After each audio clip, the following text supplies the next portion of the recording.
señor Otárola ha aprovechado lo desinformado que estaba el periodista francés que le estaba entrevistando, ¿no? Estamos conectados, mil disculpas a Nicolás Fuentes, analista político de Trujillo, a José Luis Ramos, analista político de Arequipa. Muy buenos días a ambos. Muchas gracias por estar ahí. Muy buenos días, Muy buenos días, ¿cómo estás? Contigo y con todos ustedes. Comencemos con José Luis Ramos. José Luis, ¿cuál es tu balance a los 6 meses del gobierno de Dina Boluarte? ¿Compartes el entusiasmo de Alberto Otárola, que dice que esta crisis ya terminó? Es decir, que la crisis política ya concluyó y que nos vamos hasta julio del 2026. Bueno, en realidad, el señor Otárola ha aprovechado lo desinformado que estaba el periodista francés que le estaba entrevistando, ¿no? A no ser que él crea que la crisis consiste en que haya marchas y bloqueo de carreteras. Pero si la crisis, como creo yo, es mucho más profunda porque pone en tela de juicio la legitimidad de los actuales poderes del Estado, la crisis sigue tan fuerte como estuvo desde hace mucho, no desde que la señora Boluarte asume el gobierno, sino desde mucho antes, desde mucho atrás. Ya hay esta crisis que pone en riesgo el sistema democrático peruano, ¿no? Los informes de la Comisión Interamericana de Derechos Humanos, Human Rights Watch, Amnistía Internacional, lo que antes escribió The Economist, lo que salió en el New York Times, etcétera, pues hacen evidente que nuestro país, aunque formalmente es una democracia, está lejos de serlo en la realidad. Por eso cuando él empieza la entrevista diciendo que el gobierno de la señora Dina Boluarte es absolutamente legítimo, pues está faltando a la verdad, porque la legitimidad requiere del apoyo mayoritario de la ciudadanía, que puede compartir o no ciertas medidas de gobierno, pero que siente que la presidenta representa al país, que siente que el Congreso representa al país, y ese no es el caso. La señora Dina Boluarte habló y dijo a lo que llamaron un ultimátum, ¿no? Voy a presentar un proyecto de ley para que se adelanten las elecciones, porque este es un gobierno transitorio. Bueno, así se entendió, como un gobierno transitorio, ella misma se definió así, pero en la práctica vemos que todo estaba planificado para que esto no fuera así, y por eso el señor Otárola en la entrevista dice, bueno, nos quedaremos hasta el 2026 o hasta que el Congreso disponga una cosa diferente. Bueno, ya sabemos que este Congreso ahorita está preocupado por que sus integrantes se reelijan, ¿no? Entonces, teniendo un respaldo del 6% de la ciudadanía, cualquier decisión que tome este Congreso es ilegítima. Y un país que tiene un Congreso que cualquier decisión que tome es ilegítima, no puede ser un país que ya salió de la crisis. Nicolás, ¿qué opinas tú desde Trujillo? Bueno, digamos, esencialmente comparto la idea de José Luis Ramos, ¿ya? Y esto no se da exactamente en el gobierno de Dina, ni en el de Pedro Castillo, ni en los anteriores. A ver, el país, como bien dice José Luis, los poderes del país están totalmente deslegitimados, pero básicamente por una tarea pendiente que no se ha podido cumplir, ni inclusive en el periodo de altos crecimientos, que fue más o menos en la época de Alan García con el boom de los metales. Se supone que a partir de esos altos crecimientos económicos, el Perú debió haber cerrado aún más la brecha de reducción de pobreza, que no lo ha hecho a la fecha y que después de la pandemia se ha incrementado. Entonces, a mí me parece que la poca legitimidad de los poderes está estrechamente asociada con las pocas ganas y los pocos resultados que hay en la lucha frontal contra la pobreza. Mientras el peruano sienta que no puede progresar social y económicamente, la crisis va a ser latente, y mientras siga aumentando la pobreza o la clase media peruana o los peruanos de ingresos medios aumenten, cada vez se separen mucho más de los ingresos altos, la crisis se va a acentuar y vamos a tener problemas por básicamente cualquier situación que ocurra de aquí en adelante. Puede ser el fenómeno del niño, puede ser el dengue, puede ser quizás cualquier otra enfermedad que haga, digamos, que la estructura de la sociedad es tan frágil que cualquier pequeña crisis puede romperla, ¿no? Y el adelanto de elecciones, es decir, hay sectores que plantean, hay todo un movimiento Los movimientos regionales, algunos grupos como el Morado y otros, están planteando, y no solo, ¿no?, el adelanto de elecciones, incluso sectores, no sé si todo Podemos o sectores, pero están planteando el tema del adelanto de elecciones. La pregunta es que si adelantar las elecciones va a ser una solución real, porque la interrogante que viene inmediatamente después es, ya, adelantamos las elecciones y ¿quién se va a hacer cargo del país? ¿Cuáles son las opciones que tenemos? ¿No? José Luis. Claro, es que le preguntaron al señor Otárola, ¿qué piensa usted del hecho de que todos los últimos presidentes estén acusados por corrupción, algunos estén presos, incluso uno se haya suicidado, ¿no? Y el señor Otárola respondió algo curiosísimo, dijo que el problema era la demagogia, ¿no? O sea, me imagino que el señor Fujimori está preso por demagogo, Toledo está preso por demagogo y los demás están acusados por demagogia. Yo no sabía que la demagogia es un delito en el Perú, ¿no? Entonces, no hay un ánimo del actual gobierno de combatir realmente la corrupción, sino, como se decía hace un instante en el programa, de aprovecharse de los actos corruptos que cometen sus enemigos políticos para derribarlos políticamente, pero no porque haya un compromiso de lucha contra la corrupción. La corrupción. Ahora, si el problema es el sistema político, que para mí es una farsa, y entonces por tanto produce farsantes, el adelanto de elecciones se haría con el mismo sistema político y aún todavía más debilitado. Porque el Congreso, toda modificación que haga, va a debilitar. Claro, entonces, pero por eso, justamente por eso, José Luis, tenemos que ir a la pausa, ¿no? O sea, la interrogante es entonces, ¿qué hacemos? Porque si mantener las cosas como está no es un arreglo y adelantar las elecciones por sí misma tampoco, entonces, ¿qué hacemos? Dejo esa pregunta en el aire para responderla, por favor, por nuestros dos invitados después de la pausa. Estamos conectados vía Zoom con José Luis Ramos, analista político de Arequipa, y Nicolás Fuentes, analista de Trujillo. Y lo que estábamos conversando, tenía la palabra José Luis, es ya, no es que la crisis se ha resuelto, como dice Alberto Otárola. La crisis está ahí latente y no sabemos qué pueda pasar, pero por el otro lado, la propuesta de un adelanto de elecciones en las circunstancias en las que estamos, con la oferta que tenemos, tampoco es una garantía de que esto se va a resolver. Entonces, ¿cómo salimos de este entrampamiento? ¿Qué es lo que hay que hacer, José Luis? ¿Qué es lo que tendríamos que hacer? Bueno, yo creo que la profunda ilegitimidad del Ejecutivo y el Legislativo hacen imprescindible un adelanto de elecciones lo antes posible.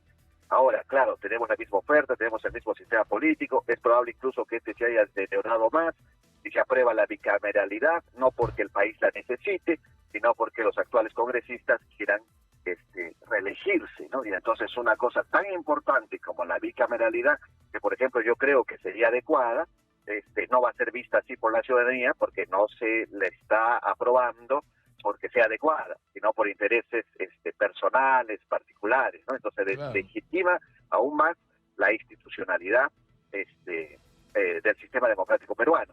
Pero una elección implicaría debate. Entonces sería interesantísimo que el señor Montoya, por ejemplo, se presente a la presidencia.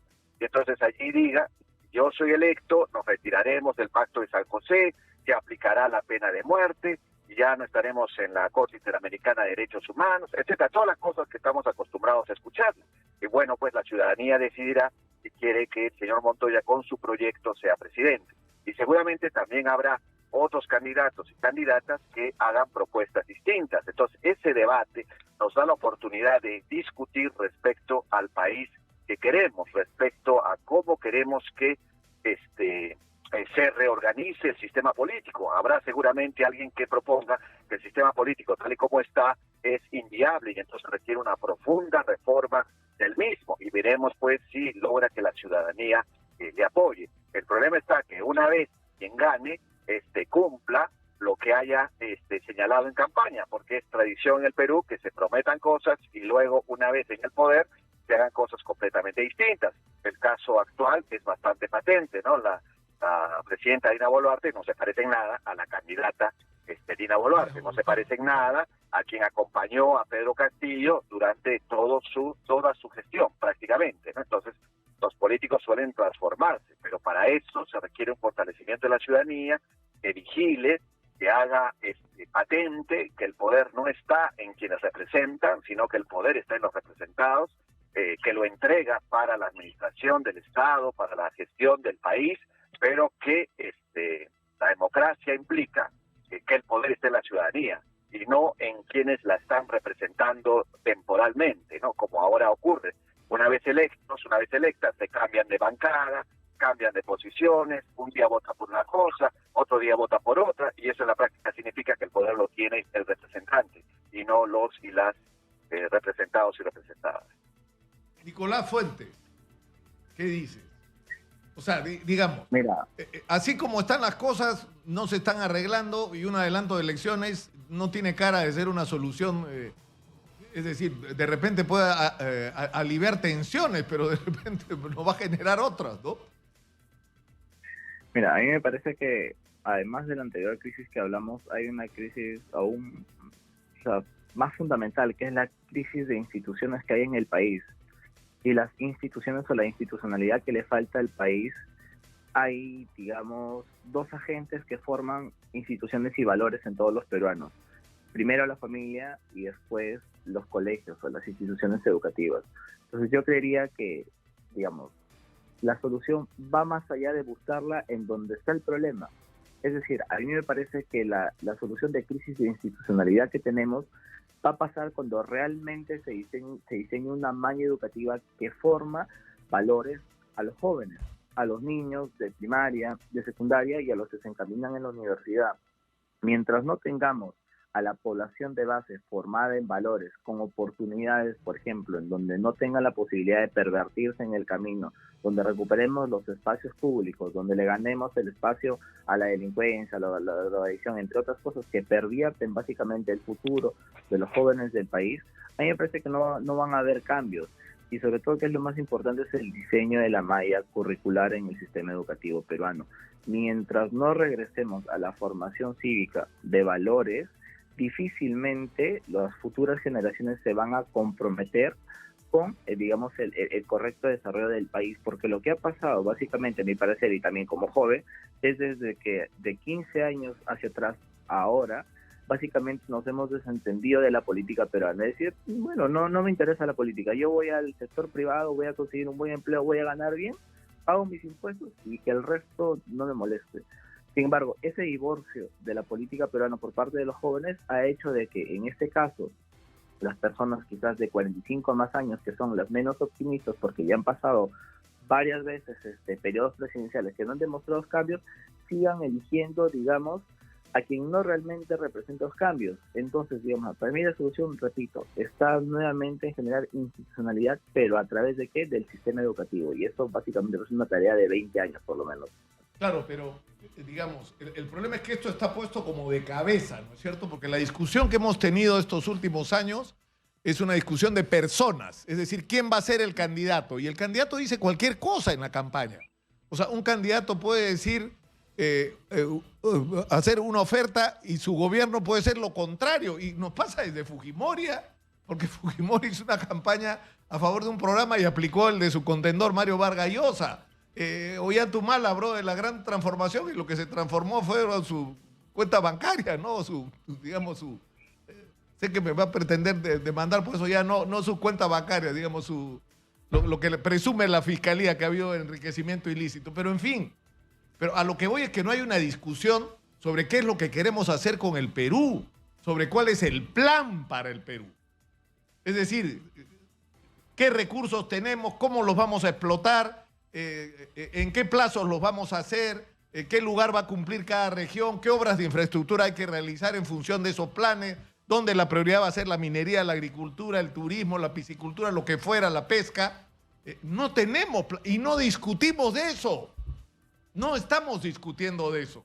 O sea, todos saben lo que quieren hacer con el Perú. Los chinos tienen muy claro lo que quieren del Perú. Los gringos tienen muy claro lo que quieren del Perú. Los canadienses tienen muy claro lo que quieren del Perú. Quieren nuestro mineral. La pregunta es qué es lo que queremos nosotros de nuestro propio país. Entonces yo les transmito esa pregunta. O sea, ¿cómo hacemos para que esa discusión se ponga en el centro, José Luis? Bueno, esa es una discusión eminentemente política.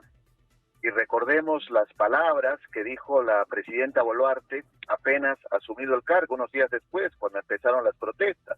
Yo no he venido aquí a hacer política. Entonces, si la presidenta niega que es una autoridad política, entonces, ¿cómo estamos? Y eso lo he escuchado de infinidad de alcaldes. La elección del alcalde es la elección del buen vecino. Esta no es una elección política. A mí no me interesa la política. Lo que yo quiero es trabajar por la ciudadanía, etcétera, etcétera. Y entonces tenemos pues una gravísima crisis política donde los grupos políticos en el Congreso no son tales, ¿no? Y entonces un día opinan una cosa y el otro día opinan otra y se pasan de una bancada y de esa bancada a otra y de esa a otra. Entonces, ¿cuál es su posición política de cada una de estas personas que componen el Congreso, ¿no? Y el sistema político no sanciona eso, ¿no? Una democracia como la nuestra, en que el transfugismo no sea severamente sancionado, lo único que va a hacer es debilitarla aún más, ¿no?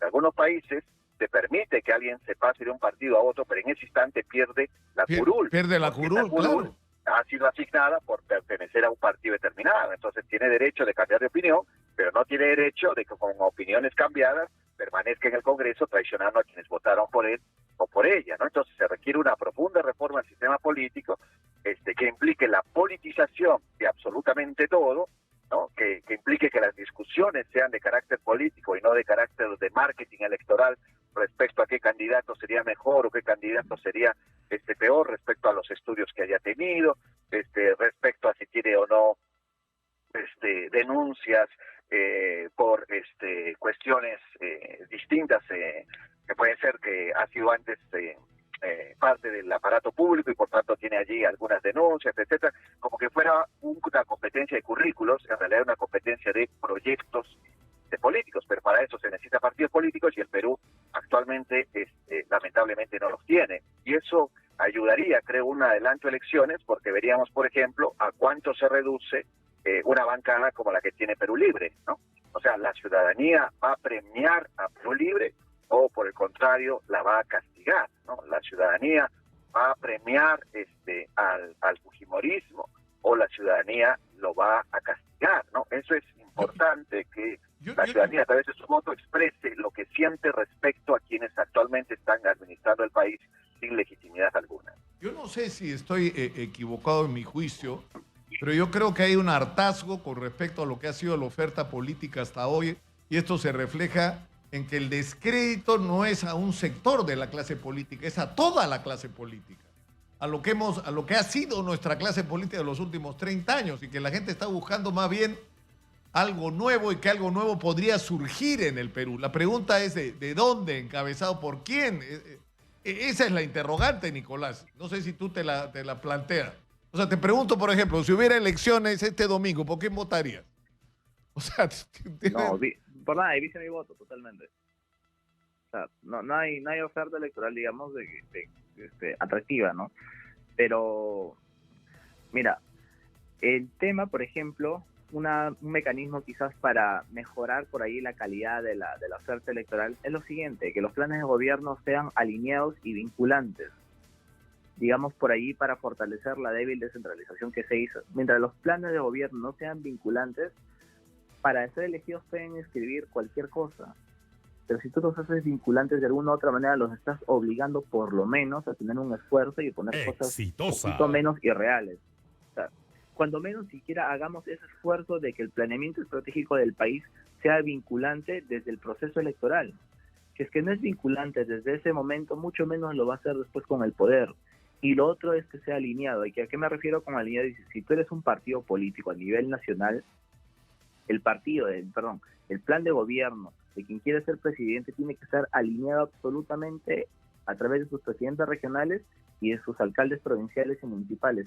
¿Para qué? Para responder a la pregunta que hiciste hace unos minutos. ¿Qué queremos como proyecto país? Porque básicamente en el Perú tenemos un presidente, 25 mini presidentes y 1.870 y tantos mini caciques en el Perú, ¿ok? Entonces, cada uno en su territorio con este modelo de descentralización quiere hacer lo que mejor le parezca. Nunca piensan en competitividad, nunca piensan en agruparse en macroregiones para hacer grandes exportaciones. Y en políticas de Estado de largo plazo, donde no importa quién esté el gobierno, lo que hay que hacer se hace, porque ese es el plan para 20 o 30 años. tal cual. El máximo periodo en el que piensan es hasta que acabe su gobierno. Ni siquiera tampoco se juntan con la sociedad civil o con el sector privado para tener planes de inversión de 20 a 30 años, como sucede en Colombia, como sucede en los países asiáticos. Es decir, acá el país se desarrolla básicamente en piloto automático y desordenadamente, porque si el sector público con la sociedad civil y el sector privado conversaran en un comité, en un taller, en lo que fuese, para determinar cómo vemos nuestra ciudad de acá a 50 años y qué hitos importantes tenemos que cumplir como sector público, pero de sociedad civil, para llegar a ese objetivo. Esas conversaciones no existen. Bueno, yo lo que les propongo es que la hagamos nosotros de aquí para adelante. Es decir, que usemos espacios como este para abrir esta discusión punto por punto. O sea, ¿qué vamos a hacer con la minería, con la agricultura, con el turismo, con la infraestructura, con la educación, con la salud pública, para acabar con la corrupción, creando sistemas de control para enfrentar la delincuencia? Es decir, los temas están ahí, las posibilidades están ahí. El problema es que nadie pone la agenda. Pongámosla nosotros. Se lo propongo y lo comprometo para esta discusión ordenada. Tenemos lamentablemente que terminar por el día de hoy. Tenemos que ocuparnos de la horrible actualidad. Muchas gracias por acompañarnos esta mañana, Nicolás Fuentes de Trujillo y a José Luis Ramos de Arequipa.